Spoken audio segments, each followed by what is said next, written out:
It was my first night shift at the hospital, a late assignment, but a routine one. The place was familiar enough to me. The sharp scent of disinfectant that clung to the air, the sterile halls lined with rooms where lives were brought into this world and sometimes, unfortunately, snuffed out too soon. Maternity ward. The heartbeat of the hospital. The place where new life begins. I always thought it was an uplifting place to work, to see new parents and babies getting ready to start their lives together. But that night, something was different. I didn't know it yet, but that night would change everything. The night was quieter than usual. The usual hum of busy activity was absent. The other nurses had left, and I was left alone on the night shift, as the shift manager had assured me nothing unusual ever happened during those hours. The babies were all asleep, the wards were calm, and the air felt thick with an almost unnatural stillness. But as I walked past the nursery, I noticed something, a figure, a shadow. Nurse Agnes. Agnes was an old woman, probably in her early 70s, but I couldn't ever tell for sure. Her pale, wrinkled skin hung loosely over her bones, and her hair was stark white, always neatly tied in a tight bun. I'd heard other nurses refer to her as the ghost of the ward, because she had been here so long. She was an institution. Some days, I felt like she was a part of the walls themselves, blending into the hospital's machinery. No one questioned her. No one even acknowledged her much. But that night, when I saw her by the nursery, something caught me off guard. She wasn't just sitting by the crib, watching over the babies as she typically did. No, this time she was moving. Quietly, methodically, she was bending over one of the cribs, her hands shaking slightly as she reached in to adjust a baby. And that's when I saw it. She was swapping babies. I didn't believe it at first. My mind raced, trying to process what I was witnessing. Babies, all swaddled and sleeping soundly, were placed in different cribs, but I had no idea why. I couldn't make sense of it. It didn't make sense. Why would she move them? The babies had assigned beds, names, and parents. I knew these things were tracked meticulously, so why was she rearranging them? But there she was, lifting one baby from one crib and placing it in another.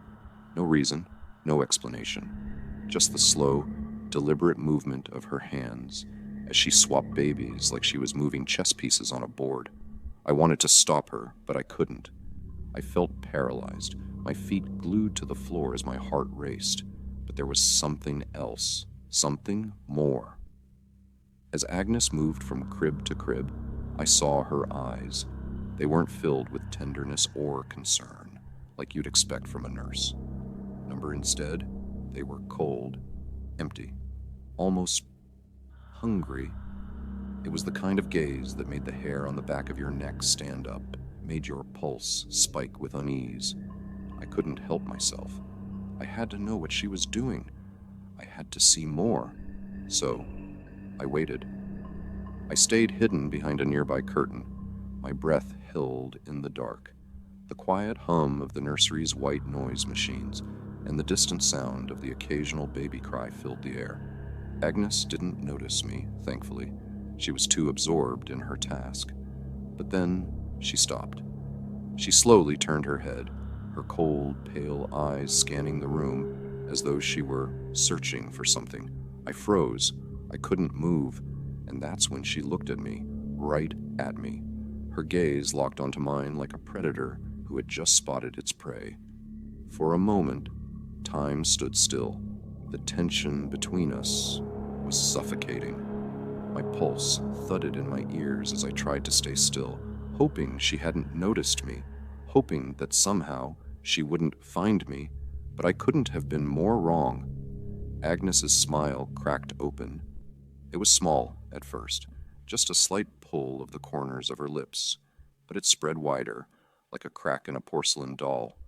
It wasn't a comforting smile. No, it was the kind of smile you see on someone who knows something you don't, someone who has secrets too dark to share. "You've been watching me," she said softly, her voice a low rasp. "I see you, always watching." I didn't answer. I couldn't. My mind was racing. She knew.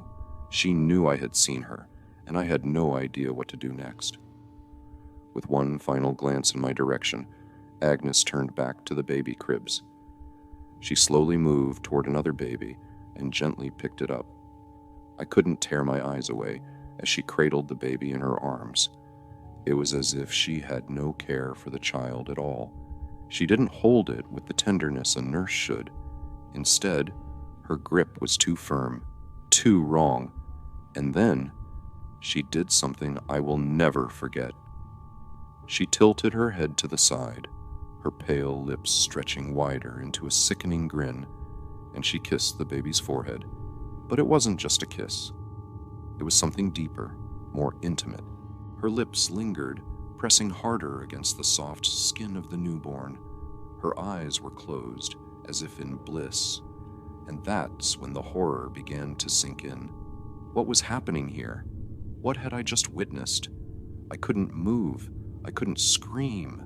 I could only watch as the nurse, this strange, unsettling woman, cradled that baby with a twisted affection that was far beyond what anyone should ever witness in a hospital.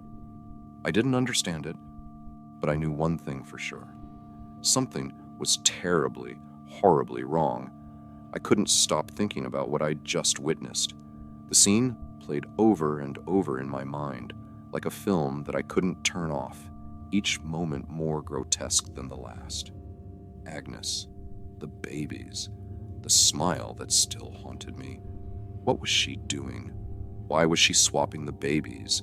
And why did she hold them so wrong? I had to find out more. I couldn't let it go, no matter how terrified I felt. I couldn't just pretend it didn't happen.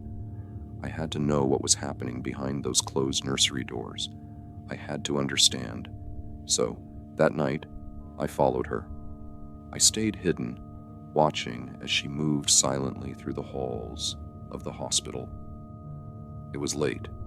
Most of the staff had gone home, leaving the quiet and the shadows to fill the empty spaces. But Agnes moved with purpose. Her steps were soft but deliberate, as though she knew the hospital like the back of her hand. Every creaking floorboard, every squeak of the door hinges, every shadow in the darkened corners. She led me to the nursery again. At this point, I wasn't sure what I was hoping to find. Some sort of explanation, a justification.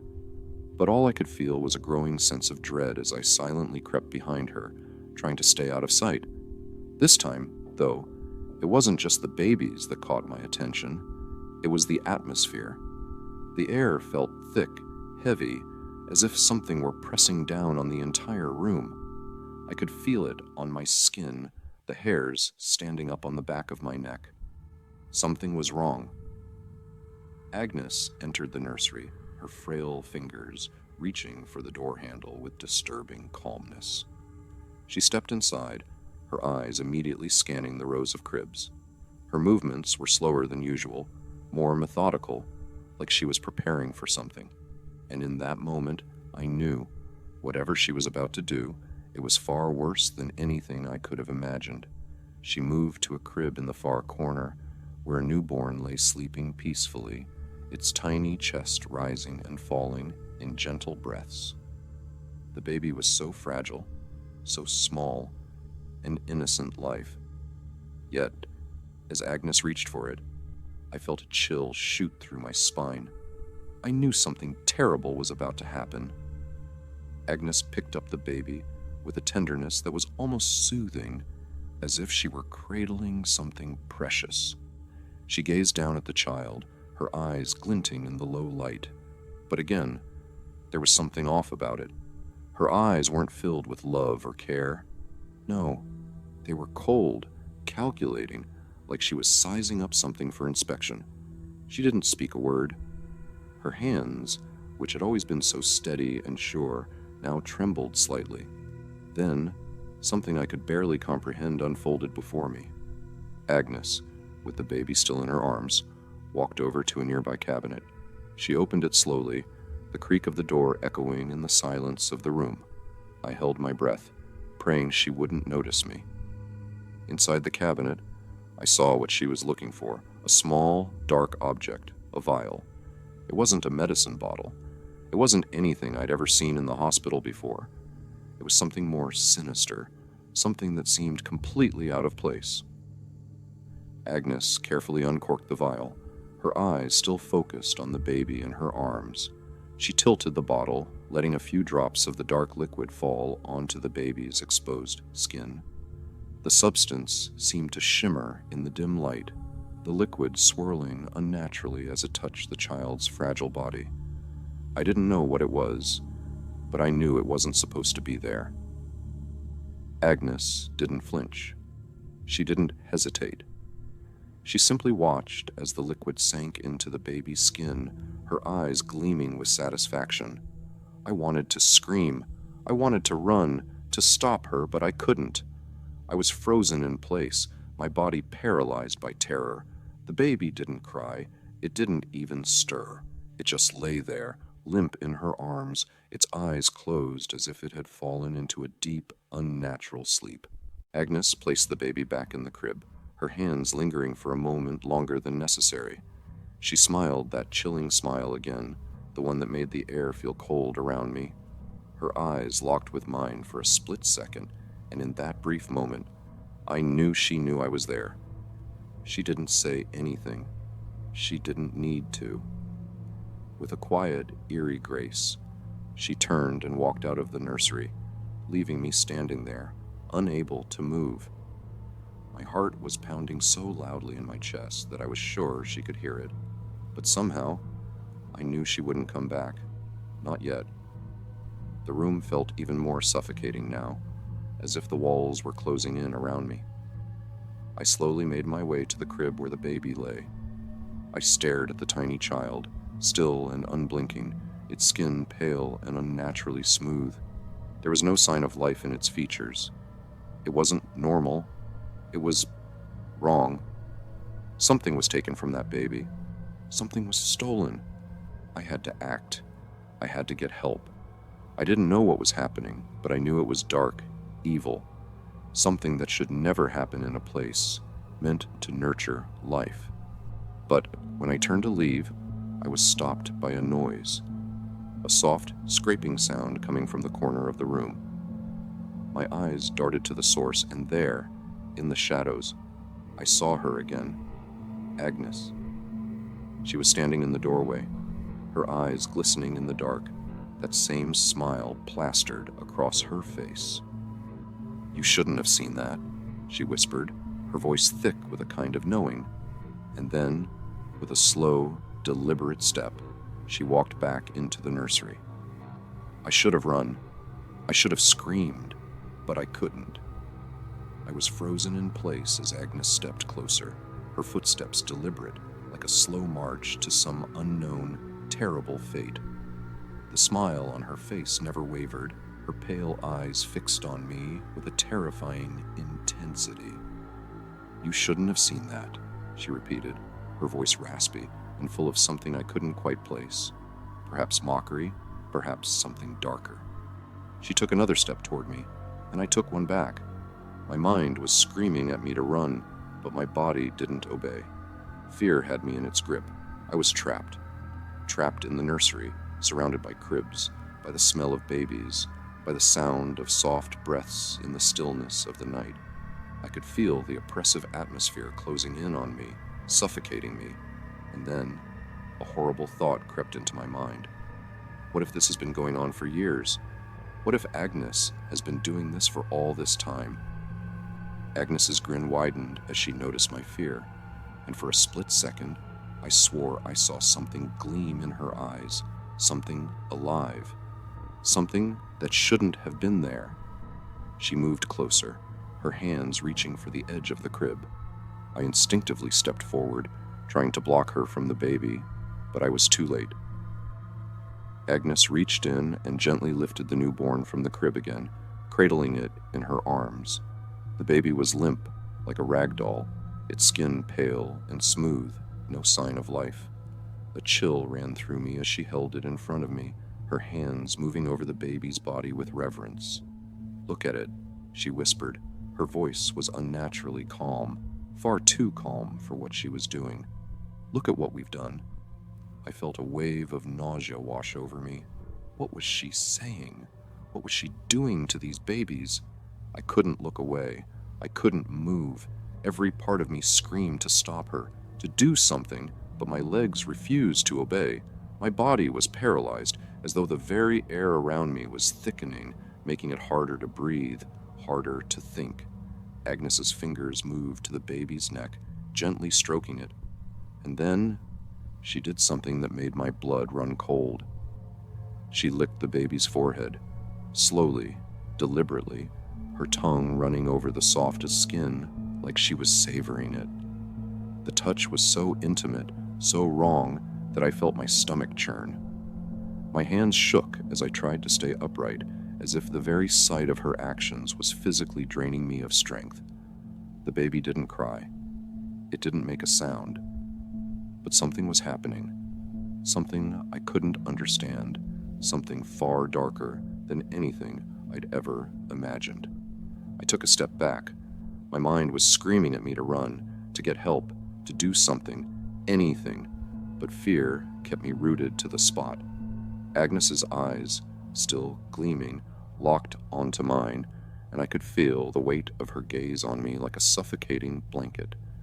She tilted her head to the side, studying me as if I were some curious specimen. "You don't understand, do you?" she asked softly, her voice almost affectionate. "You don't understand what we're doing here, what I've been doing all these years." The words struck me like a slap in the face, and for the first time, I felt a cold sweat break out on my skin. What was she saying? What did she mean by we? Who else was involved in this madness? My mind raced, trying to piece together the horrifying puzzle. But I couldn't. Nothing made sense. Everything I thought I knew about the hospital, about the world I worked in, was crumbling before my eyes. "Who else is helping you?" I finally managed to choke out, my voice barely above a whisper. I didn't expect an answer, but she just smiled that twisted smile again. "Helping me? Oh, my dear, this isn't about help. This is about something much greater." Her eyes sparkled as she spoke, her voice dropping to a conspiratorial tone. "I've been taking care of the babies for a long time now. They need special care. You wouldn't understand." "What are you doing to them?" I asked, my voice breaking as I finally took a step forward, my body moving despite the fear.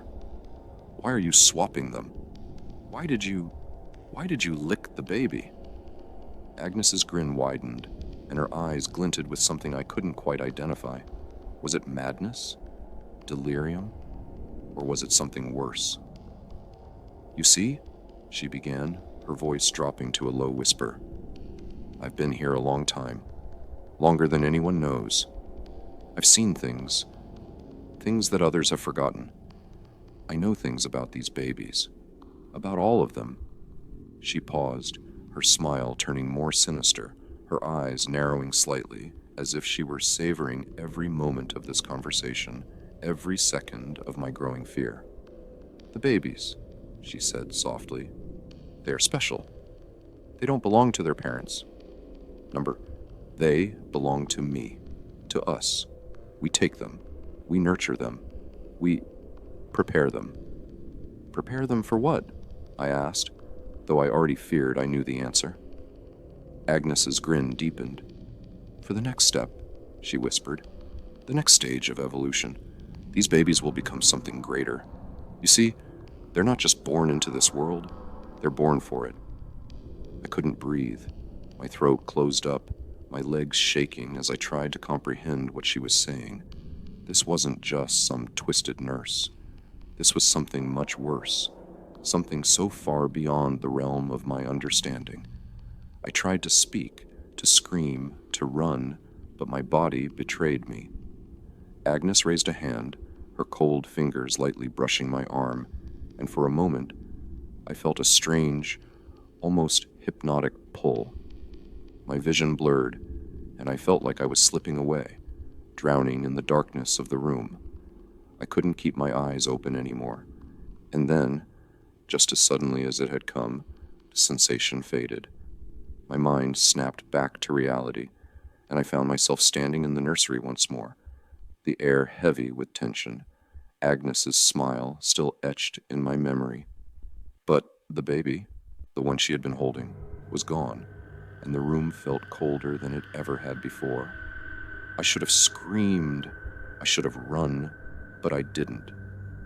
I stood there, rooted to the spot, watching as the baby that Agnes had held so tenderly disappeared into the shadows, leaving the nursery as eerily still as it had been before. The air felt thick, heavy with something I couldn't name, something that pressed against my chest, making it harder to breathe, harder to think. The room was silent, too silent. Agnes was still there, her eyes never leaving me. That twisted smile had not faded, not even a little. It was as though the moment we had shared in this room, the unspoken understanding, had become some unholy bond between us. And in that moment, I realized I was no longer just a witness. I was part of this. I had been drawn into something that was far beyond the realm of logic or reason, something dark and ancient that I couldn't comprehend. "Don't worry," she said, her voice low and reassuring, as if she were speaking to a child who had just seen something they couldn't understand.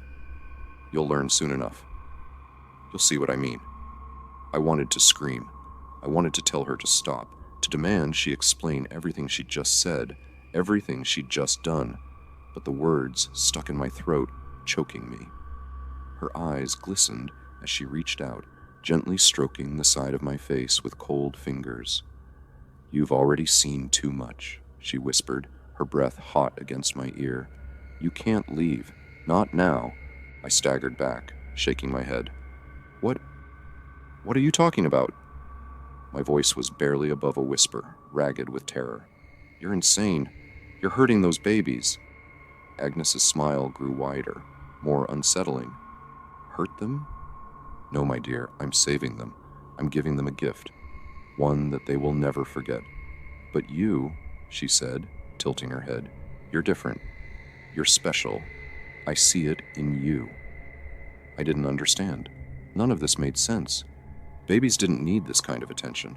They didn't need whatever twisted rituals Agnes had been carrying out in this hospital.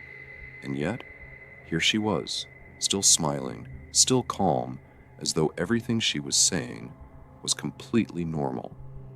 Suddenly, I heard a noise, a faint sound coming from the far corner of the room. I turned, my heart skipping a beat, but saw nothing. The cribs, the rows of babies, worse still. Then, I noticed something else. The lights above us flickered, casting long shadows across the room, making it seem even darker than it already was. The temperature seemed to drop. The air felt colder, almost frigid, as if the very room itself was sinking into the abyss. "Don't be afraid," Agnes said, her voice almost soothing. "You'll see. Everything will make sense in time." I turned toward her, my breath coming in ragged gasps. "What do you mean by that? What's happening here? What is this place?" Her smile deepened, her eyes narrowing. "This hospital was built on secrets," she said softly, her voice now tinged with something dark, something ancient. "Secrets that go far beyond simple medicine, far beyond what you've been taught. The babies, the ones you think are so innocent, they're part of a much bigger plan. A plan that's been in motion for centuries." My mind raced, trying to process her words. "You mean, this has been going on for that long?" I stammered. "You've been—" "Not just me," she interrupted, her voice suddenly sharp, like a blade cutting through the air. "We've all been part of it. Every nurse, every doctor, every staff member who's worked here, who's really worked here, they all know. And if they don't, they soon will. This place isn't just a hospital. It's a sanctuary." A sanctuary? The words reverberated in my mind, but they didn't make any sense. I thought I knew this place. how it operated, the people who worked here. But now, I was realizing that everything I'd known, everything I'd believed, had been a lie. I took a step back, my body trembling, my hands slick with cold sweat. I wanted to run. I wanted to get away from her, from the nightmare I'd walked into. But the door, the exit, was so far away, and Agnes stood in front of me like a wall, a living, breathing wall. "Ah, the babies," she continued, her voice low and soft. "They are the key. They are the chosen ones. They've been marked, each one born into this world for a purpose greater than anyone can comprehend. The rituals we perform here, they're for their transformation, to awaken something that's been dormant for centuries." I felt my legs wobble beneath me. This couldn't be real. This couldn't be happening. The hospital was supposed to be a place of healing, a place of life, not this, not whatever it was Agnes was talking about. "No," I whispered, shaking my head. This isn't right." Agnes stepped closer, her fingers brushing against my arm again. "Of course it's right," she said, her voice growing colder, more insistent. "You just haven't seen the truth yet. But you will, soon." Before I could respond, she turned away, moving toward the far corner of the room, where another baby lay in its crib. She reached in, her movements smooth and practiced. The baby barely stirred as she lifted it, her hands cradling it like it was the most delicate thing in the world. And then, once again, I saw her do it. She placed her lips against the baby's forehead, her eyes closed in a blissful, almost reverent expression. It was the same ritual, the same chilling affection. And suddenly, something inside me broke. I couldn't just stand there anymore. I couldn't let this continue. "Stop!" I shouted, my voice raw with desperation. Agnes turned, her smile widening. "It's too late for that," she said, almost pityingly. "You've already seen too much, and now you'll become a part of it, whether you like it or not." The words hung in the air like a curse, and before I could react, the lights flickered again, this time more violently, and then went out completely, plunging the room into darkness. I heard the soft sound of breathing, but it wasn't mine. It was something else, something in the shadows. I couldn't see anything. The lights had gone out, leaving the nursery shrouded in complete darkness.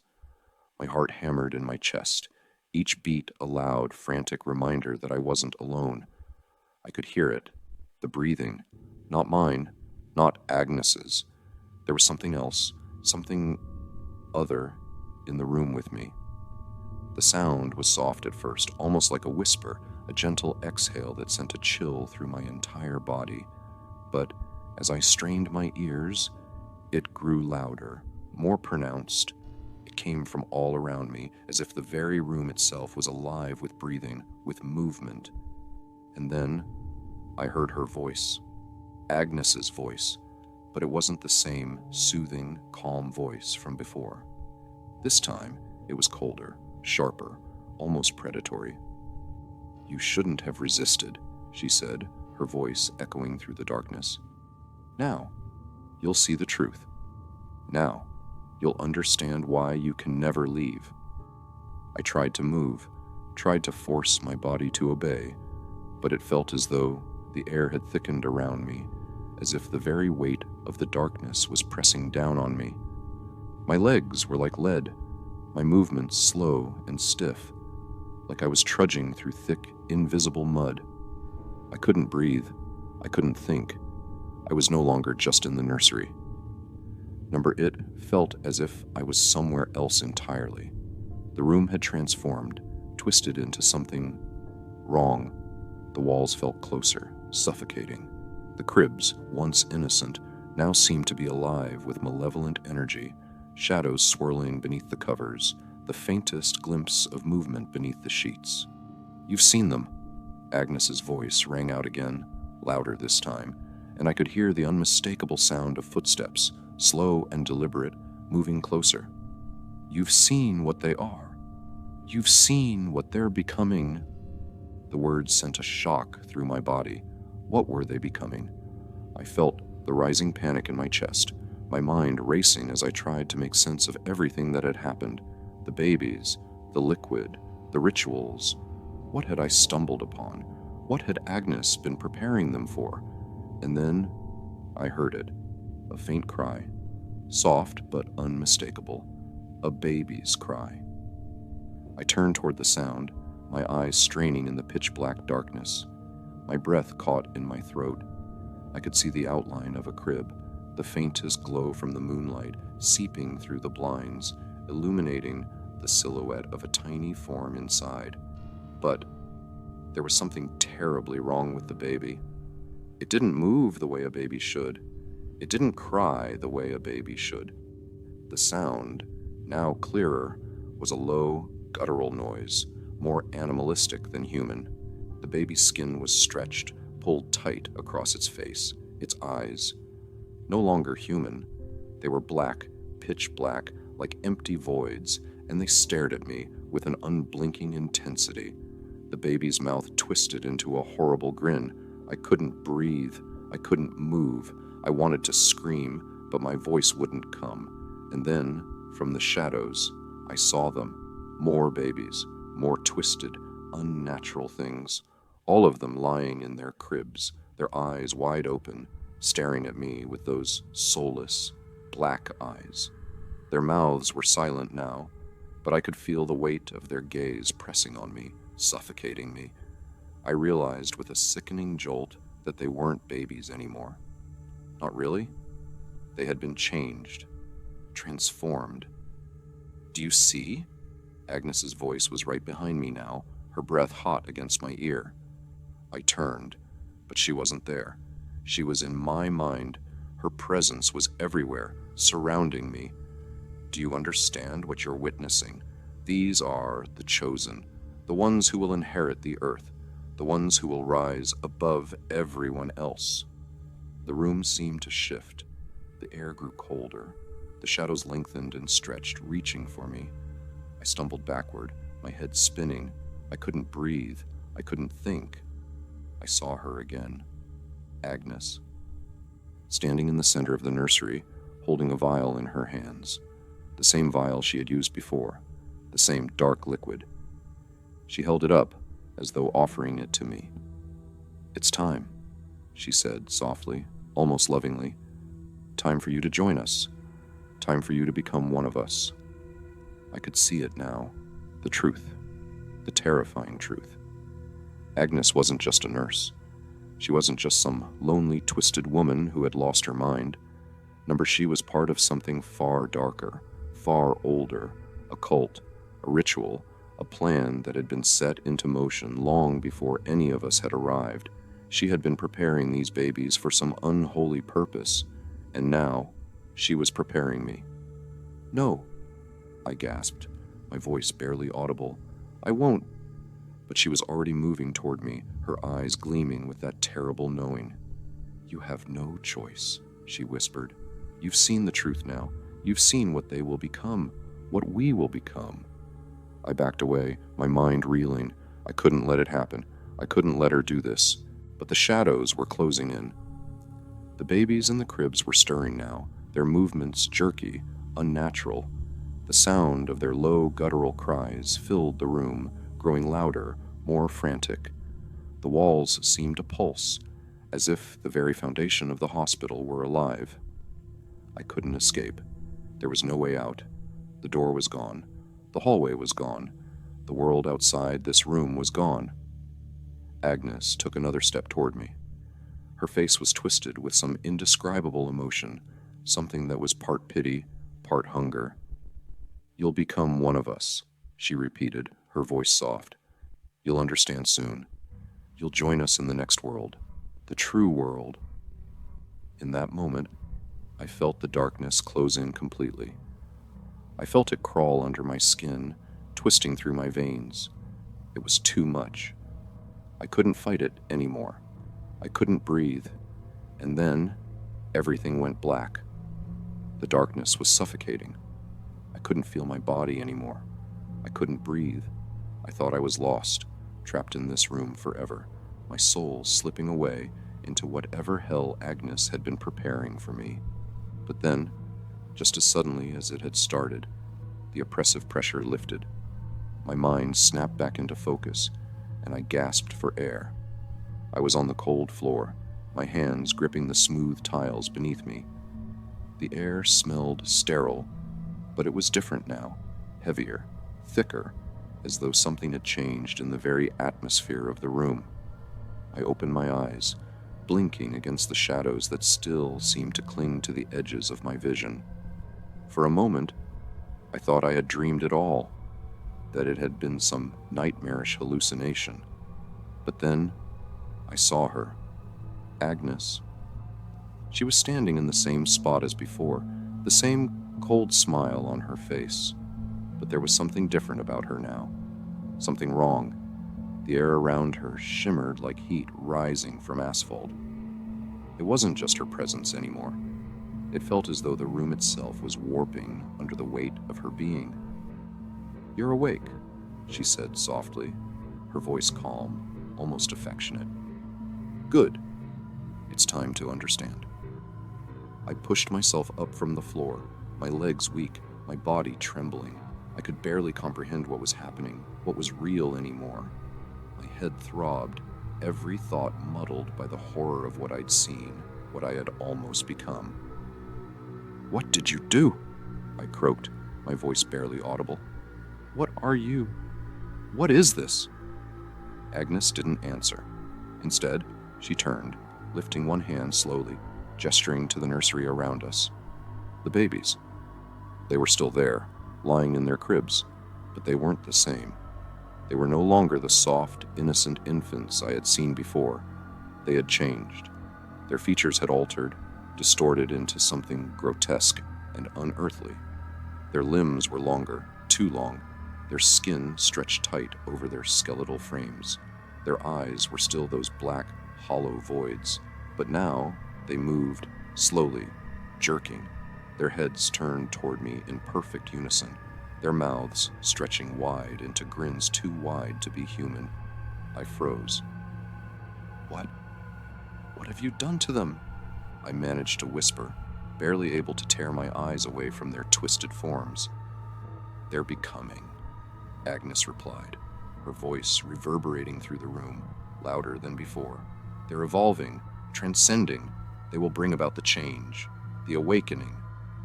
I stumbled back, my breath ragged, my heart racing. I couldn't think. I couldn't understand. Everything was falling apart around me. "You can't stop it," Agnes said softly, almost lovingly. "It's already in motion. You've seen the truth. You are the truth. You belong here. We all do." Her voice, so calm, so serene, filled the room with an unbearable pressure, and for a moment, I felt a wave of dizziness wash over me. My mind swirled with the impossible truths she had whispered, her promises of a world changing, of a new kind of being. And a horrible thought crept into my mind. What if I don't want this?" I asked, my voice weak, trembling. Agnes didn't respond immediately. Instead, she turned to the cribs again, her hands gently reaching out to one of the creatures inside. As she lifted it from the crib, it squirmed in her hands, its head lolling to one side, its limbs moving in an unnatural, spastic motion. She held it up for me to see, her eyes gleaming with a twisted satisfaction. "You can't refuse it," she said, her voice quiet, almost soothing. "You're already part of it. This is the next step, the transformation, the beginning of the new world." The baby, no, the thing in her arms let out a low, gurgling sound, its mouth opening wider, its black eyes gleaming with hunger. "You see?" Agnes whispered. "It's happening now, the next stage, the next chapter." I felt the ground shift beneath me as if the very foundation of the building were crumbling. The air was electric, thick with a sense of impending change. My head spun, the room around me warping, the walls breathing, It wasn't just the babies, it was me. It was all of us. I took a deep, shuddering breath, my body trembling with the overwhelming horror of it all. But then, something snapped inside me. A fire of defiance surged through my veins, burning away the paralyzing fear that had held me captive. I wasn't going to let this happen. I wasn't going to be part of her sick, twisted ritual. I couldn't. With a sudden burst of strength, I pushed myself to my feet, my legs shaky but determined. I couldn't let this be the end. Not like this. "Stop!" I screamed, my voice hoarse but fierce. "This is wrong. This, all of this, needs to stop." For the first time, Agnes's smile faltered. Her eyes narrowed slightly, and I saw a flicker of something, anger, maybe. Her hands tightened around the creature in her arms, her grip almost suffocating. "You're too late," she whispered, her voice low and dangerous. "You can't escape what's already begun." But I wasn't listening. I wasn't going to let her have the last word. With every ounce of strength I could muster, I pushed myself toward the door. I didn't know what I was doing. I didn't know if there was even a way out. But I had to try. The door, the same one I'd entered through, was standing wide open, as if waiting for me. I ran. I didn't look back. I couldn't. The sounds of the baby's eerie cries echoed in the background, but I couldn't let them pull me in. I had to get out. I stumbled down the dark hallway, my breath ragged, my heart pounding in my chest. The hospital, once so familiar, now felt like a maze of shadows, each hallway bending and twisting, stretching into the abyss. The walls seemed to close in around me, but I kept moving, kept running until I burst through the exit doors. And then I was outside. The cool night air hit my face like a slap, and I gasped, feeling the weight of the air in my lungs. The moon hung low in the sky, casting a faint, eerie light over the hospital building behind me.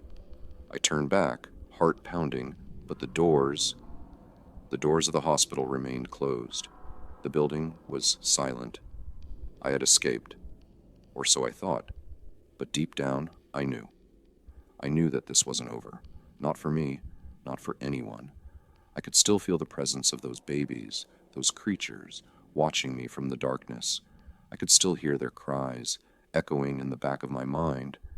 And Agnes. I knew she would never stop. She would never stop until she had what she wanted. The awakening had only just begun.